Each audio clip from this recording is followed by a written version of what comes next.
How many of you want to be a world changer? I've got about 10% of hands. The rest of you, you just want to coast through life. How many of you want to be a world changer? I'm still waiting for every hand to go up. How many of you want to be a world changer? Every one of us should have our hands up in this room because we're here today in this time to be world changers, changing people's worlds. And when we think about being a world changer, where do I start? Do you ever wonder that? You say you want to be a world changer, but where do you start? Someone help me. In the home, doing what? Whose world are you changing? Let me just define that. Being a world changer for good. You want to be a world changer. Where does it start? How do you do that? Start with you. Doing what? Loving, kind. Your heart's got to change. So if that's all I do, well, what next? Preach a word? So if all I'm doing is being nice and being kind, there's got to be more, right? We have to preach the word. How did you get saved? Who changed your world? You were going in one direction and somebody came along, right? How's your life different to what it was before? Day and night, right? I wouldn't say going about our business, but we were looking for Christ. We were searching. I've always had a heart for God, but there seems to be a shortage of laborers. We were both crying out to God. And it was something that I've been searching for God since I was a teenager. But there just wasn't any laborers around. The field was ripe. There were people, I'm sure I wasn't the only one. There were people that were looking for God. I can speak for myself. I was looking for God, but there wasn't any laborers. So we started looking for our own laborers. We started approaching people that we thought were Christians. Because we can call ourselves Christians, right? But we never open our mouth. I want to say this remark. You're either an evangelist or you're a backslider. If you're not evangelizing forward, then you're backsliding. Because many of us today, the problems and the things that we are going through is because we're not doing what we should be doing. Remember David, that when he should have been at war? Remember the scripture? David should have been at war. David was in the wrong place. David was doing his own things, so hence David got himself into trouble. Saw another man's wife, committed adultery with her, and we all know the story. We're supposed to be about the Father's business. When we're not about his business, then we become absorbed or self-absorbed with our own. And where's the church today? We are living in a place where we are self-absorbed with our own lives. Tell me if I'm wrong. We're so self-absorbed. It's about what's, making me happy. And, so it's all about if I'm not happy, then, things are not going right. But how about the Christians back in the day when the church was birthed? How about the Christians? They weren't living for holidays. When we read our Bibles, they weren't living, they were persecuted. They were living under tremendous persecution. Many of them had to flee their homes, flee their country. I remember when we did the footsteps of Paul and we were in Turkey. And it was interesting to find that all the way in Turkey is where Jesus' mother ended up. So Jesus had entrusted his mother to John the disciple. Remember? Woman, here's your son. John took her with him. So in Turkey, you have the grave of Mary and John. That was on the Isle of Patmos. That's a different country to Israel. So they fled.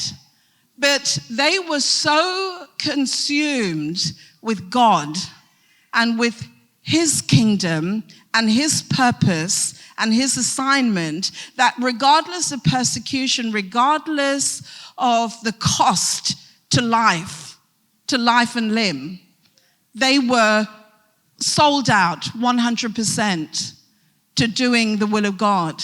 And I want to say to you today, we weren't saved to live comfortable.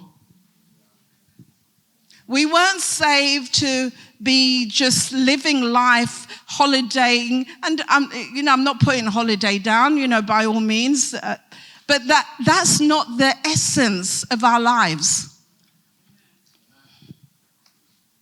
What we're doing today, what the things that we're focused on today, I want us to shift the focus off of ourselves and place that focus completely on God. Because that's where our focus should be. If my focus is on myself, then it's always going to be about my self-gratification. It's going to be about my own pleasures. It's going to be about what I want to eat, what I want to wear. That's why we spend so much time taking pictures of our food, taking pictures of places we go, taking pictures of things we did, and no pictures of us evangelizing. No pictures of us sharing the gospel. Am I right? No pictures. All the pictures is self. Am I right? All the pictures is of us, where we are, what we're doing, what we're eating, where we're going. Am I talking to the right crowd this morning? I want us to shift our focus today because we cannot continue to live the way that we've been living. We were recently in Poland. We were there the other day, and I've always wanted to. I love history. I just love information and things. Just research. I like to look into things a little bit deeper, and I always wanted to go to Auschwitz. Do you know what that is? Auschwitz is a concentration camp from World War II. And I've always wanted to go there and to go through the museum and just to, because I think sometimes we need to expose ourselves to things that will change our hearts, things that will break our hearts, because until your heart's broken, compassion doesn't flow out. And many of us today, we have no compassion for the lost because we've never set ourselves in a place where our hearts get broken. My first encounter with the lost was after we were saved for 2 days. We went out into the streets of London, and it was a different world. I'd never seen that world, and I'm glad I was exposed to a world that I lived in, but I was never aware of. And we went into central London, and there was all these people that I didn't know lived in cardboard boxes. They were sleeping under the train bridges. They were sleeping on the street. And I got saved during the summertime, so the weather was still good, but it doesn't matter what time it is. It's still never good to sleep out. Unless you live in a hot country, the UK is never at any time, summer or winter, it's never a good time to sleep out. And the first time I went out on the street, I saw these people, men and women, sleeping on the street, and their mattress was a piece of a cardboard box that they'd broken up. And as we got there, I couldn't even get out of the vehicle. I cried so hard. At that moment, my heart was broken. And out of that came a compassion for people that were less fortunate than ourselves. And we began to go and visit these people every single week. And the more we went out, I wasn't the type of person that you'd catch sitting, snuggling up with somebody that wasn't washed, hadn't been washed for the longest time on a dirty pavement. But I found, because of my heart being broken, because it had been exposed, I began to love on those people. We began to bring them to the church that we were in. But the majority of the church were very much like you guys. They had no compassion for those people. So when we brought them in, the church shifted, literally. As we brought the homeless in, the congregation began to move to the opposite side to where we sat these homeless people. And we would feed them every week. We would take our money, just a handful of us in the church would take our money and we would cook. We'd go pick them up with the church coach and the bus. I would drive the bus, Pastor would drive the coach. We'd fill it up with homeless people to the point, which was illegal, but we had them sitting because none of them wanted to be left. They wanted to come to church. So we sat them in the aisle on the floor in the coach, and we brought them to church and we fed them, we preached to them, we got them saved. There was a compassion there. And we went to Auschwitz, and there was so much compassion when I look at the suffering of individuals that went through the most horrific time of their lives. And I look around in the world that we live in today, there are people suffering, but we shield ourselves from it because we just don't see them. We don't see them. We walk past them every day, but they're invisible to us. You walk past them on your way to work. You pass some of them on your way in today if you took the train. But we don't see them because they're invisible to us because we have no compassion for them. We get in our nice little cars, our warm little car. We switch on the engine and, yeah, we're prospering. Yes, we've got nice cars. God's blessed us. But what am I doing? What am I actually doing? What are you doing? What are you doing? Yeah, God's blessed you. Your lifestyle's comfortable. But what are you doing? What are you giving back? It's quiet in here. What are you giving back? Yes, God's blessed you. Yes, we've been blessed with extended life, some of us. We're wearing clothes that we wouldn't have been able to afford before he met us and changed our world. Yes, we've got marriages that we shouldn't have had. Some of you shouldn't have got married. But God's goodness. You've got children. God's blessed you. But all we see is what's not right. We focus on what's not right in our lives. But what are you giving back? What are you giving back? That's a question. Write that down. What are you giving back? It's okay to say nothing. It's good to identify where you're living. What do you give back on a daily basis to the kingdom? It's a good question. What do you give back on a daily basis to the kingdom? There was a statement I saw when I was in Oskar Schindler's factory. You remember him?